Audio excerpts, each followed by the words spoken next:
नमस्कार दोस्तों, स्वागत है आपका एक और नई कहानी में। शर्मा जी, जो कि एक डॉक्टर थे, उनके परिवार में उनकी पत्नी कमला, बेटा अजय, बेटी साक्षी और उनकी बहू सुनीता थीं। बेटे की शादी को 2 साल हो गए थे। बेटा अजय भी डॉक्टर था, तो दोनों बाप बेटे अपना हॉस्पिटल चलाते थे। शर्मा जी की पत्नी कमला एक पुरानी सोच वाली महिला थीं, जिनका मानना था कि बहू कभी बेटी नहीं बन सकती और उसका यह फर्ज है कि वह ससुराल में सभी की सेवा करे और किसी को शिकायत का मौका न दे। जब तक डॉक्टर साहब घर में रहते, तब तक वह और उनकी बेटी बहू सुनीता के साथ मिलकर काम करतीं। लेकिन जैसे ही दोनों घर से जाते, माँ बेटी अपने असली रूप में आ जातीं। उस समय सुनीता पर जो भी दबाव डाला जाता, वह तब तक चलता जब तक दोनों बाप बेटे घर वापस नहीं आ जाते। फिर वही सब होता जो सुबह के समय हुआ करता था। इससे डॉक्टर साहब को यह लगता कि उनके घर में सब कुछ ठीक है और सभी मिलजुल कर रहते हैं। लेकिन अजय को सुनीता हमेशा उदास, दुखी और थकी हुई लगती। जब वह पूछता तो वह कह देती कि कुछ नहीं, मैं ठीक हूँ, जबकि असल में उसे आराम करने तक का समय नहीं मिलता था। अगर घर में कोई काम नहीं होता तो उसे फालतू के काम दिए जाते। समय धीरे धीरे बीतता गया और डॉक्टर साहब ने अपनी बेटी साक्षी के लिए लड़का देखना शुरू किया। कमला ने कई रिश्ते इसलिए नकार दिए क्योंकि परिवार बड़ा था। अंत में एक परिवार कमला को अच्छा लगा, जिसमें एक लड़का रवि और एक शादीशुदा बेटी रचना और रवि के माता पिता थे। रवि सरकारी नौकरी में था और उसका ट्रांसफर होता रहता था। कमला ने सोचा कि बेटी अकेले रहेगी और आराम से राज करेगी, ज्यादा काम नहीं करना पड़ेगा। इन्हीं विचारों के साथ कमला और साक्षी ने शादी के लिए हाँ कह दी। ठीक समय पर रवि के परिवार वाले साक्षी को देखने आए। कमला तो उनके सामने अपनी बेटी की तारीफों के पुल बांध रही थी कि देखिए, मेरी बेटी ने यह सब कढ़ाई की है, ये घर जो सजाया गया है ये साक्षी ने ही किया है और ये गुलाब जामुन भी उसी ने बनाए हैं। और ये सब सुनकर रवि की मम्मी को लगा कि वाकई लड़की बहुत होशियार है। लेकिन सच तो ये था कि सब कुछ सुनीता ने किया था। रवि के परिवार वालों ने रिश्ते के लिए हाँ कर दी और साक्षी को अंगूठी पहनाकर सगाई की रस्म करके वह लोग चले गए और कहा कि पंडित जी से पूछकर शादी की तारीख बता देंगे। जल्दी ही शादी की तारीख भी निकल आई, जो 2 महीने बाद की थी। जब साक्षी को थोड़ी चिंता होने लगी कि शादी के बाद क्या होगा, क्योंकि उसे तो कुछ भी नहीं आता था सिवाय चाय बनाने के, अब वह सुनीता से बोली, भाभी आप मुझे किचन का काम सिखा दो। तभी कमला वहां आई और बोली, बेटा तू क्यों परेशान होती है? तू घर के काम करने के लिए नहीं, राज करने के लिए बनी है। यह सब काम तुझे सीखने की जरूरत ही नहीं है। साक्षी बोली, अगर मेरी सास ने मुझे काम करने को बोल दिया तो मैं क्या करूंगी? तब कमला बोली, तुझे खीर और हलवा तो बनाना आता ही है। साक्षी बोली, हाँ तो बस ठीक है, अपनी पहली रसोई में तू यही चीजें बना देना। फिर तो रवि के साथ दूसरे शहर चली जाओगी, तब अपनी मर्जी चलाना। अब तो कमला जब देखो तब साक्षी को किस तरह रवि को अपने बस में रखना है, कैसे उससे अपनी जिद मनवाना है, जैसी बातें सिखाती रहती। सुनीता यह सब सुनती तो उसे बड़ा दुख होता कि यह तो साक्षी का घर बसने से पहले ही टुड़वा रही है, पर वह कभी भी कुछ कहती नहीं थी, इसलिए चुप रहती थी। जल्दी ही साक्षी की शादी का दिन भी आ गया और वह दुल्हन बनकर अपने ससुराल में पहुंची। वहां खूब उसका स्वागत हुआ और सबने ढेर सारा प्यार दिया। यह देखकर साक्षी को लगने लगा कि मम्मी सही कहती थीं। सभी रस्मों के बाद जब साक्षी को उसकी ननद उसके कमरे में छोड़ने गई तो उसने देखा कि कमरा सजा हुआ था। अभी वह कमरे की सजावट देख ही रही थी कि तभी कमरे में रवि आ गया और साक्षी के पास आकर बोला, साक्षी, मैं अपने परिवार से बहुत प्यार करता हूँ और उनका आदर करता हूँ, इसलिए मैं चाहता हूँ कि तुम भी मेरे परिवार वालों को दिल से अपना लो और उनके दिलों में जगह बनाओ। साक्षी बोली, मैं कोशिश करूँगी, आपको कभी शिकायत का मौका नहीं मिलेगा। यह सुनकर रवि बहुत खुश हुआ। जब अगली सुबह साक्षी की आंखें खुली तो सुबह के बजे थे। वह मम्मी की बात याद करके सुबह जल्दी उठी और नहा तैयार होकर नीचे अपनी सासू माँ के पास आ गई और उनके पैर छुए। रवि की मम्मी जी ने उसे आशीर्वाद दिया और कहा, बहू आज तुम्हारी पहली रसोई है तो तुमको सबके लिए खाना बनाना है। साक्षी चौंक गई पर खुद को संभाल कर बोली, मम्मी जी आप बता दीजिए खाने में क्या बनेगा तो मैं तैयारी कर लेती हूँ। मम्मी जी बोली, छोले रात में दिए गए हैं तो तुम ऐसा करो कि छोले, पुलाव, कचौरी, मिक्स सब्जी, बूंदी का रायता, सलाद और खीर बना लेना। साक्षी बोली, ठीक है मम्मी जी। थोड़ी देर बाद ननद आई और बोली, भाभी, मम्मी ने कहा है कि मैं आपकी मदद कर दूं और यह बता दूं कि कौन सा सामान कहाँ पर है। साक्षी बोली, आप सब सामान बता दीजिए, बाकी मैं सब कर लूंगी। ननद सब बताकर चली गई। अब साक्षी को इस समय कुछ नहीं सूझता तो उसने झट से कमला जी को यानी अपनी मम्मी को फ़ोन कर दिया और बोली, मम्मी, आपने तो कहा था कि मुझे खीर या हलवा बनाने के लिए कहा जाएगा, पर यहाँ तो मुझे लोगों का खाना, वह भी छोले, पुलाव, कचौरी, खीर, रायता, सलाद सब कुछ बनाना है। अब क्या करूँ? मुझे तो बस खीर, सलाद, कचौरी बनाना आता है। अब मैं क्या करूँ? तब कमला बोली, तू बाकी की चीज़ें किसी होटल से ऑर्डर कर लो। साक्षी बोली, वाह मम्मी, क्या आइडिया दिया है। मैं अभी छोले, पुलाव और मिक्स सब्जी का ऑर्डर कर देती हूँ और डिलीवरी वाले को कह दूंगी कि वह पीछे के रास्ते से आए। इतना कहकर साक्षी ऑर्डर करने लगी तो उधर से जवाब आया, आपका ऑर्डर आधे घंटे में आपके घर पहुंच जाएगा। अब साक्षी ने गैस चालू करके एक पर छोले चढ़ाए और दूसरे पर दूध रखकर खीर बनाने लगी और साथ ही कचौरी का आटा भी गूंदने लगी। जब कुकर में 5 सीटी आ गई तो वह गैस बंद करके सलाद काटने लगी और फिर कचौरी के लिए लोई बना ली। इधर खीर भी बन गई और साक्षी ने उसमें बादाम, काजू, इलायची, सूखा नारियल डालकर गैस बंद कर दिया। तभी उसका फ़ोन बजा और डिलीवरी वाले ने कहा, मैडम, आपका पार्सल आ गया है, मैं घर के पीछे खड़ा हूँ। तो साक्षी ने किचन की खिड़की खोलकर देखा तो उसे डिलीवरी वाला दिखाई दिया। उसने फ़ोन पर कहा, तुम्हारे ठीक सामने वाले घर की खिड़की खुली है, उसी में तुम्हें पार्सल पहुंचाना है। डिलीवरी वाले ने साक्षी को पार्सल देकर उससे पैसे लिए और चला गया। इधर साक्षी ने जल्दी से पैकेट खोलकर सारा खाना बड़े बर्तनों में पलटकर इस तरह से कर दिया कि मानो सब कुछ पककर तैयार हो गया है। अब साक्षी ने सारे पैकेट को एक पॉलीथिन में रखकर किचन में ही छिपा दिया और कचौरी तलने की तैयारी शुरू कर दी। जब साक्षी कचौरी बनाने की तैयारी कर रही थी तभी मम्मी जी और रचना किचन में आई और देखा कि सारा खाना तैयार है और कचौरी बनने लगी है। तो उन्होंने रचना से कहा, चलो बेटी, तुम खाना टेबल पर लगवाओ और सबको खाने के लिए बोलो, और बेटा तुम कचौरी तलना शुरू करो। जल्दी ही सब लोग खाना खाने बैठ गए और खाना खाने लगे। सब साक्षी की तारीफ कर रहे थे। नई बहू को नेक दिया गया और साथ ही आशीर्वाद।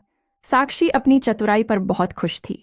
अपने कमरे में जाकर उसने कमला को फ़ोन करके सारे दिन की घटना की जानकारी दी और ऐसे ही समय निकलता गया।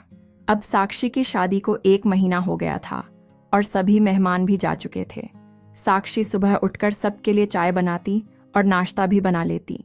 फिर उसके बाद वह कोई ऐसा काम लेकर बैठ जाती कि उसकी सास को ही दोपहर और रात का खाना बनाना पड़ता।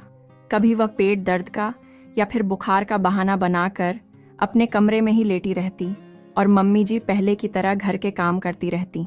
लेकिन उन्होंने साक्षी पर कभी कोई सख्ती नहीं की, क्योंकि वह उसे अपनी बेटी ही मानती थी और उसकी खुशी का भी ध्यान रखती थी। हालांकि उन्हें धीरे धीरे समझ में आ रहा था कि साक्षी को वह जब भी खाना बनाने के लिए कहती है तो वह थोड़ा परेशान हो जाती है और बाकी काम भी बस जैसे तैसे ख़त्म करके अपने कमरे में चली जाती है। जबकि रवि की मम्मी चाहती थी कि साक्षी उनके पास बैठे और उनसे बातें करें, लेकिन वह अपने कमरे में लेटी रहती और अपने मायके कमला से बातें करती रहती। रवि की मम्मी को समझ में नहीं आ रहा था कि वह हर समय फ़ोन पर इतनी बातें किससे करती है। एक दिन जब वह साक्षी के कमरे के सामने से गुजर रही थी तो उन्होंने सुना कि साक्षी अपनी मम्मी कमला से कह रही थी, मम्मी, जैसा आपने कहा था मैंने वैसा ही किया। मैंने रवि से कहा था कि वह अपना ट्रांसफ़र किसी दूसरे शहर में करवा ले, पर वह नहीं माने और बोले कि अगर हम चले जाएंगे तो मम्मी पापा अकेले रह जाएंगे। इसके बाद मैंने भी अपना व्यवहार मम्मी जी के लिए रूखा कर लिया, पर वह तो बहुत अच्छी हैं, मेरी किसी भी गलती या बात का बुरा नहीं मानती और रवि से या पापा जी से मेरी शिकायत भी नहीं करती, जैसे कि आप भाभी की करती हो। भैया से जब तक रवि और पापा जी घर में रहते हैं तब तक काम करती हूँ और उसके बाद सब कुछ वैसे ही छोड़कर सीधे अपने कमरे में आ जाती हूँ। हाँ हाँ मम्मी, मैं उनके पास भी नहीं बैठती और ना ही बातें करती हूँ। वह अकेली ही सारा घर का काम करती है। मैं रवि के वापस लौटने से थोड़ी देर पहले नीचे जाकर काम करने और थकान का नाटक करती हूँ, ताकि रवि को लगे कि मैं घर का सारा काम करती हूँ। यह सुनकर मम्मी जी के समझ में आ गया और वह जान गई कि साक्षी यह सब अपनी माँ के कहे में आकर कर रही है, लेकिन उन्होंने किसी से कुछ नहीं कहा और सब काम पहले की तरह ही करती रही। लेकिन वह मन ही मन बहुत दुखी थी कि रवि का घर कहीं उसकी सास कमला की वजह से टूट न जाए। उन्हें था कि साक्षी अच्छी लड़की है, बस उसे सही दिशा दिखाने की जरूरत है। पर कैसे, इसका जवाब उनके पास नहीं था। धीरे धीरे रवि की शादी को 1 साल हो गया। साक्षी चाहती थी कि उसकी शादी की सालगिरह की पार्टी हो और उसके मायके वालों को भी बुलाया जाए। रवि ने अपनी मम्मी पापा से बात की तो उन्होंने कहा, इसमें पूछने वाली क्या बात है, हम तो वैसे भी तुम दोनों को सरप्राइज पार्टी देने वाले थे और तुम्हारी मम्मी ने तो सब कुछ इंतजाम पहले से ही कर लिया था। ये देखो, इनविटेशन कार्ड, गेस्ट की लिस्ट, खाने का मेन्यू और सजावट बुकिंग भी कर दी है। अब तुम साक्षी को यह खाने का मेन्यू और मेहमानों की लिस्ट दिखा दो। उसे कुछ चेंज करना हो या जोड़ना हो तो वह कर देगी, फिर हम इसे फाइनल करके भेज देंगे। उसने थोड़ा आराम किया और फिर लेटे लेटे शाम के काम की प्लानिंग करने लगी। उसने सोचा कि अगर मैं पहले से ही प्लानिंग कर लूंगी कि क्या करना है तो काम आसान हो जाएगा। इधर कमला भी काम करते हुए थककर चूर हो गई थी। उसने भी खिचड़ी सुनीता को खाने को दी और खुद भी खाई, फिर आराम करने लगी। जब साक्षी और कमला अपने अपने घरों में काम कर रही थीं, तो सुनीता और रवि की मम्मी आराम से फोन पर एक दूसरे से बातें कर रही थीं।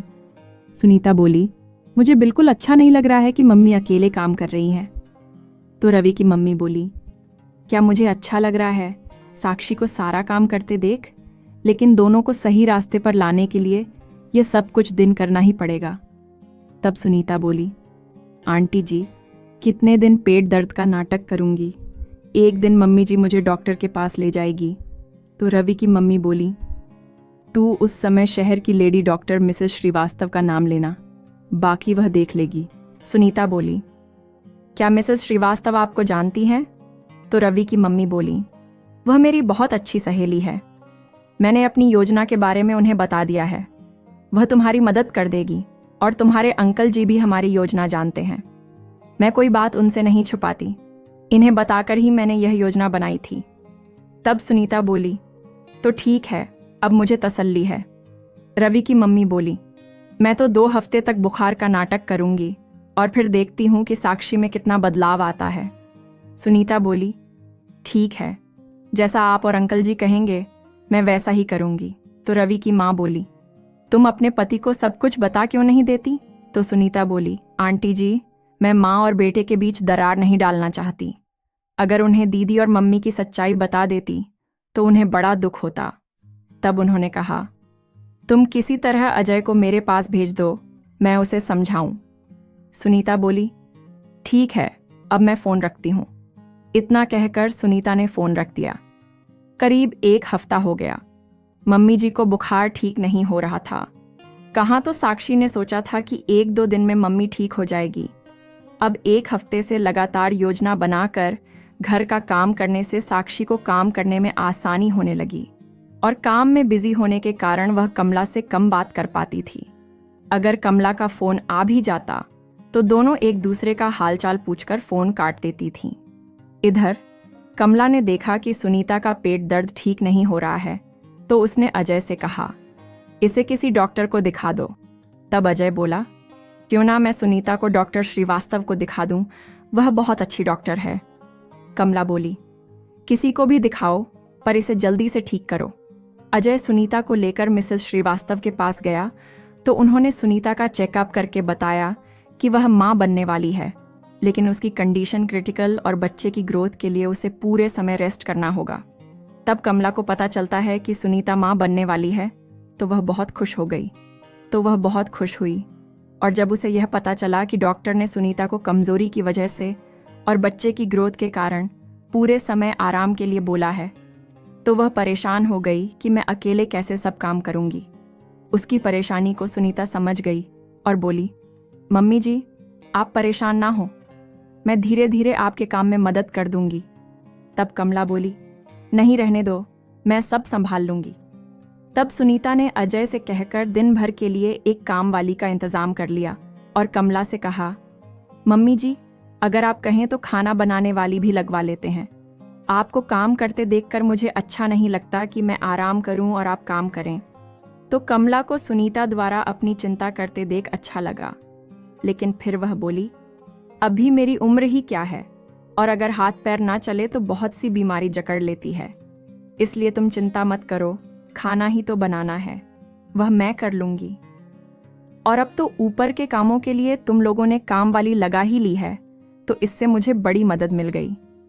कमला अपने कमरे में आकर बेड पर बैठ गई और सोचने लगी, देखो, एक ये है जो शादी करके हमारे परिवार को अपना समझकर अपना मानती है, और एक मैं हूं जिसने इस पर न जाने कितने जुल्म किए, लेकिन इसने कभी पलटकर जवाब तक नहीं दिया और सब कुछ सहती रही।